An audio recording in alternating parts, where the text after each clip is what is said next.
Salut à tous, bienvenue sur la chaîne Pitch Partners. Aujourd'hui on est avec Rémi pour une situation capsule où j'ai une petite problématique et j'espère que tu vas m'aider à la résoudre. Comment ça va Rémi? Ça va, pour l'instant j'espère que je vais réussir à la résoudre, ça irait encore mieux. Je suis très confiant sur le fait que tu vas m'aider à la résoudre. La problématique du jour c'est que depuis quelques temps j'ai sur le compartiment du jeu de l'approche, j'ai beaucoup de mal. J'ai beaucoup de mal sur le fait de choisir le bon club par rapport à la bonne situation et parfois même, ce qui est un peu contradictoire et ce qui est surprenant, c'est que sur les approches les plus simples, je fais les coups les plus mauvais. Ok. Donc là déjà ce qui est intéressant dans ton introduction de cette vidéo, c'est que tu as dit dans différentes situations. Ouais. Alors à chaque fois que tu arrives sur une situation, tu dois te poser 3 questions. Okay. La première question, c'est quelle trajectoire j'ai envie de faire. Donc à l'image d'un joueur de pétanque, c'est comme si tu jetais une balle à la main, comment tu visualises ta balle, où est-ce qu'elle va atterrir et comment elle va rouler. J'ai tendance à dire je tire ou je pointe, okay. Donc est-ce que je la fais rouler ou est-ce que je la fais en l'air. Ouais. Ensuite, je choisis le club qui va pouvoir réaliser cette trajectoire. Okay. Donc je choisis la trajectoire, je choisis le club. Et ensuite, je choisis la technique, c'est-à-dire quelle technique je vais utiliser avec ce club pour réaliser la trajectoire que j'avais en tête. Ok. À savoir qu'on en a parlé juste avant, mais donc sur le pré-green et sur le fairway, ça n'a aucune incidence par rapport au rough.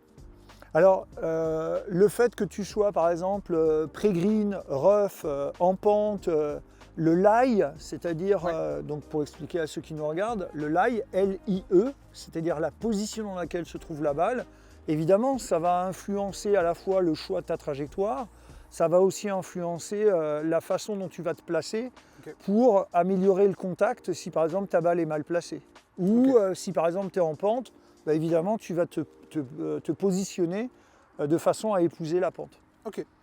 J'ai des balles dans ma poche. Ouais. Hop, je vais en disséminer quelques-unes et on essaye de voir moi ce que je ferais par rapport à la balle et là où elle est, et toi ce que tu me conseillerais de faire par rapport à la balle et là où elle est. Ça te va? On y va. Allez. Donc comme je te disais, moi sur un coup comme ça, sur une approche comme ça, j'aurais été tenté de prendre un club qui fait peu de roule et qui monte beaucoup, donc généralement mon 60.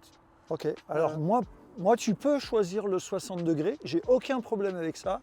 Si tu es capable de me prouver par A plus B, donc fais-moi une démonstration. Qu'avec le 60 j'y arrive. J'allais dire presque statistique, que tu fais 10 balles avec le 60, 10 balles avec une solution roulée. Si tu es meilleur avec le 60, moi du moment que tu es efficace, je te laisserai faire. Par contre, je ne suis pas persuadé que dans cette situation-là, avec un 60 degrés, tu sois plus efficace qu'avec un petit 8, balle placée pied droit, petit stance, avec un mouvement de putter. Okay. Surtout au niveau où tu as.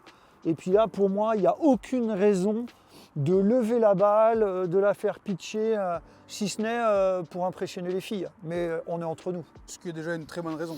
Moi, sur ce genre de situation, j'en étais même arrivé à prendre mon putter, justement pour compenser le fait que je ratais beaucoup de mes approches. Est-ce que là, c'est une situation où tu peux conseiller le putter? Bien sûr, là, ça se prête à prendre un putter. Okay. Le truc, si tu veux, c'est que là, quand tu vas prendre un putter, tu es obligé de faire un grand mouvement. Et je pense qu'avec un petit 8 roulé, tu vas faire un petit mouvement qui va être... On peut tester avec un 9? Ouais, allez. Donc tu me disais avec un fer 9, plutôt balle à l'arrière du stance? Alors moi, je t'ai pas dit fer 9. Hein. Moi, je t'avais dit fer 8, c'est toi qui oui, mais parce que fer 8, il est loin. Alors, je vais le chercher. On va expliquer après pourquoi faire 9 ou pourquoi faire 8. Hein. Alors, j'ai pris le fer 8. Il y a, qu'on se mette d'accord et pourquoi j'ai dit ça, il y a deux, grandes théories sur l'approche roulée. Des coachs, des joueurs vont te dire « Ok, moi je garde toujours le même club, fer 9 ou fer 8 pour faire tous les coups roulés et ils vont varier l'amplitude du mouvement. » Moi, je suis partisan de dire, ok, on prend le mouvement du putter, on ne change pas le mouvement et on change le club. Et par rapport à ta taille de mouvement, tu sais qu'en faisant le mouvement de putter avec le sand wedge, tu vas faire 7 mètres, 8 mètres. Avec le pitch, tu vas faire 10 mètres. Avec le fer neuf, tu vas faire 15 mètres. Okay. Donc là, ce qu'on va faire, et on va le faire devant la caméra, ça on ne l'a pas préparé, mais on va le faire ensemble, en direct. Regarde bien, je pars de la balle. 1, 2, 3, 4, 5, 6, 7. Si le drapeau était ici, je t'aurais fait faire un mouvement avec le sand wedge, un mouvement de putter avec le sand wedge. 7, 8, 9, 10.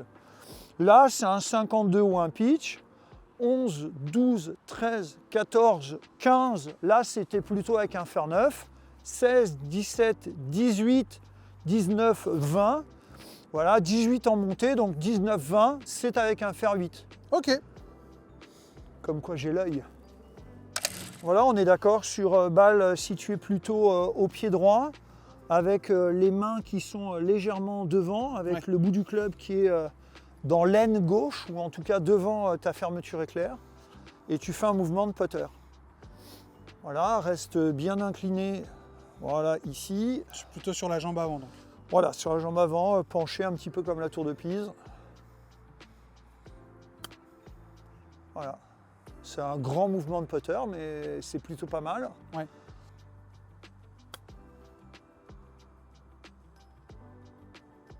C'était un peu plus doux. Ouais, voilà, un peu plus doux. Et ce qu'il faut maintenant, c'est que toi, tu arrives à trouver justement ce rythme. Là, tu vois que la première, tu l'as tapé, c'était agressif.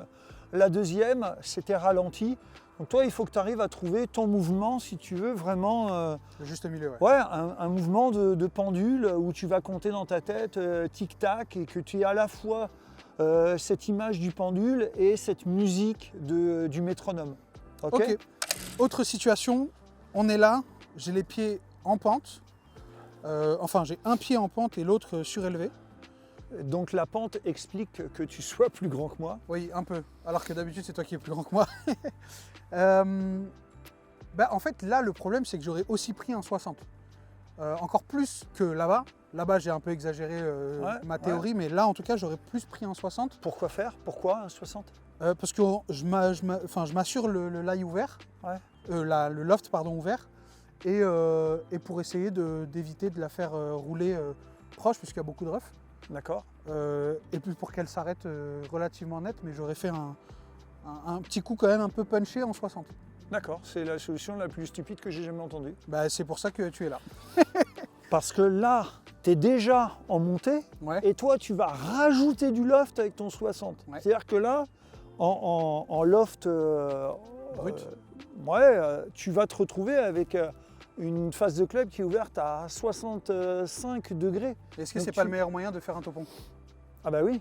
Ok, c'est peut-être pour ça que ça m'est arrivé souvent. Alors. Ah bah oui. Ah bah là, c'est clair. Là, Et donc là, si tu veux, si en plus, toi, tu dis que tu veux faire quelque chose de haut qui va s'arrêter au drapeau, tu vas en plus, et c'est ce que tu expliquais et mimais, c'est tu vas vers le ciel. Donc là, tu as tous les ingrédients pour faire un mauvais coup. Donc là, dans cette situation-là, il faut au contraire compenser la pente en prenant par exemple un fer 8 ou un fer 9 qui va se transformer en pitch. D'accord ? Tu vas serrer les pieds, tu vas mettre ta balle un tout petit peu au pied droit, tu vas me faire une balle un peu plus tendue qui va atterrir à 1 mètre ou 2 mètres à l'intérieur du green, et puis tu vas me la laisser rouler au drapeau et ça va bien se passer. Hein. Ok, bon, on va tester ça. Ouais. Je ne suis pas très bien aligné parce que je pense que là-bas c'est un peu plus et alors, gauche-droite. ce qui est bien, tu vois, c'est que là tu as eu l'intelligence de te placer avec les épaules parallèles à la pente et que tu vas venir comme ça faire glisser ton club dans la pente. Alors que si au contraire tu t'étais mis contre la pente, ton club serait venu complètement... sans castrer.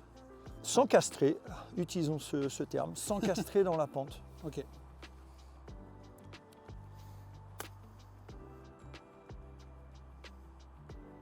Voilà. Et ça, cette approche-là, faite de cette façon-là, tu ne peux pas la rater. Ou alors, il faut demander une autorisation spéciale, mais il faut le faire exprès, ou il faut y mettre de la mauvaise volonté.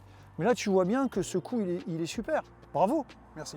Merci. Bah, bravo à toi, surtout de me donner les bonnes clés pour réussir. On passe à celui-là. Celui-là qui est un peu plus, qui est à peu près dans la même disposition en termes de lie, sauf que je suis les pieds un tout petit peu plus à plat. Ouais, alors là, honnêtement, il n'y a pas assez de pente pour que ça influence le loft de ton club. Donc ça, c'est pas la peine d'en tenir compte. Le rough, tu vas me faire quelques coups d'essai à côté de la balle pour essayer de sentir la résistance du rough. Okay. D'accord. Donc c'est pour ça que quand on est dans le rough ou on essaie de faire des coups d'essai pour essayer de ressentir la résistance de l'herbe. Alors évidemment, on n'a pas le droit d'améliorer sa position, mais on essaye vraiment de ressentir ça. Mais là, normalement, ce qu'il faut faire attention, c'est plutôt ce qu'il y a en dessous de la balle. Et là, on voit un sol qui est un peu meuble et qui risque de provoquer une gratte. Donc pour ça, moi, ce que je te conseille, c'est d'essayer, tu vois, de redresser ton club, de le poser sur la pointe, d'avoir le bout du club qui va venir vers ton sternum, ce qui va te permettre de verrouiller un peu les poignets. Et en tapant comme ça avec la pointe du club, tu vas t'assurer la qualité de ton contact de balle. Ok, en gardant un peu ce truc-là de connecter là. Ah ouais, ça, pour éviter que ça bouge. Bien sûr.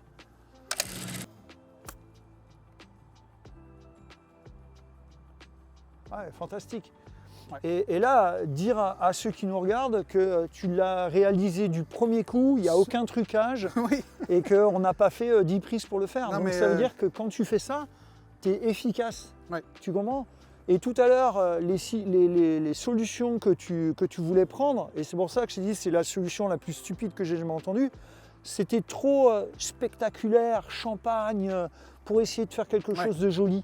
Et là, tu es pragmatique, efficace. Ouais. Et là, tu vas avoir de bons scores. Après, moi, j'ai aucun inconvénient.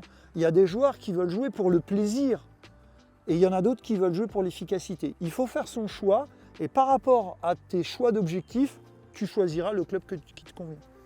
Ok, on termine. On ne fait pas celle-là. On termine avec celle-ci. Oui. Celle-ci, c'est celle où tu m'aurais conseillé de prendre le putter, c'est ça? Moi, celle-ci, oui, je te conseille de prendre le putter. Je sais que certains, dont moi je ne suis pas adepte, mais il y en a qui prennent un chipper. Ouais. Alors pourquoi je ne suis pas pour le chipper? Tout simplement parce qu'on vient de démontrer que dans ton sac, tu avais suffisamment de clubs et dont des ouvertures de clubs qui sont exactement celles du chipper. Donc on peut prendre un chipper, pourquoi pas. Encore une fois, je ne suis pas pour, mais pourquoi pas. Il y en a qui prennent un club hybride, parce que c'est juste l'ouverture pour faire sauter un petit peu la balle. Là, on aurait pareil pu prendre un fer 8 ou un fer 7. Okay. Mais le putter, c'est la solution de sécurité. À Montgriffon, on a la chance d'avoir des avant-greens qui sont bien tondus, qui sont propres. Le green, là, il est nickel. Pour moi, voilà. Je l'attends au putter? Oui, mais tu sais quoi? Là, ce qu'il faudrait, et si vous avez le temps, faites-le chez vous. Vous prenez 10 balles avec votre putter, vous prenez 10 balles avec un coup roulé, vous prenez 10 balles avec le club hybride et vous regardez. Vous mettez 1 point si ça a une longueur de drapeau, 2 points si ça a une longueur de putter, vous prenez un papier, un crayon, c'est factuel, c'est des statistiques. Et chacun trouvera sa propre solution. On se bat dans Pitch Partners et vos vidéos pour dire chacun a son fonctionnement, chacun doit trouver ses solutions, chacun doit faire ses expériences. C'est le moment ou jamais de s'y mettre. Absolument. Et là, en plus, vous avez plusieurs clés avec plusieurs techniques et tactiques dans là où est-ce que vous êtes positionné. Donc oui, effectivement, faites-le et ça vous donnera des résultats. Je le fais quand même? Ouais, allez. Allez, je vais chercher mon putter. Allez, vas-y. Alors, même si vous jouez avec le putter, rien ne vous empêche de calculer à combien de pas vous êtes du drapeau. Et en comptant vos pas, votre cerveau, lui, va déjà se conditionner à la distance qu'il a à faire et donc à l'amplitude de votre mouvement.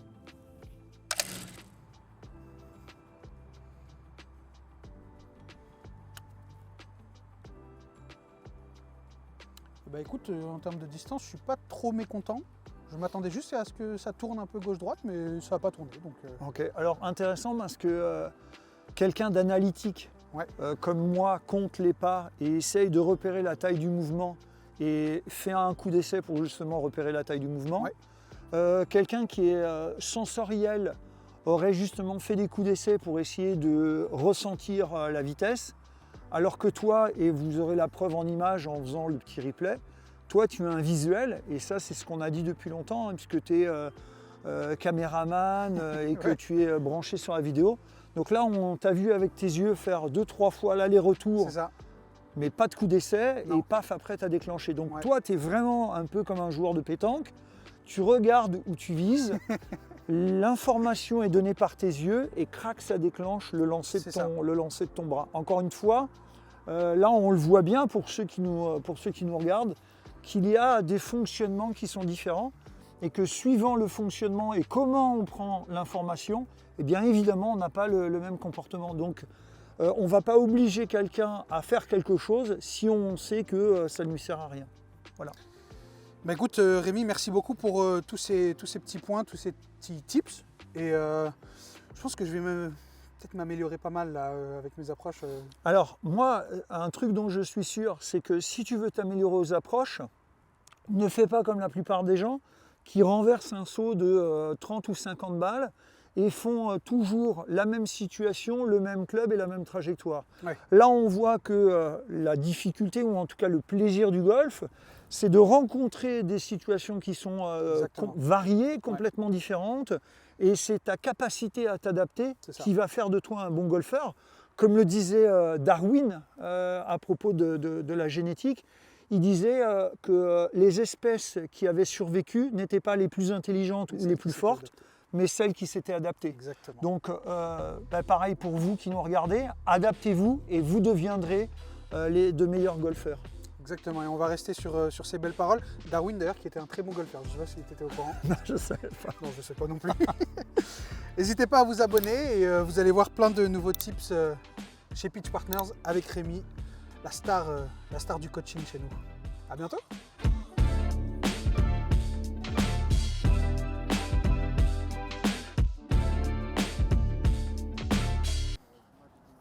Il fait un froid de gueux.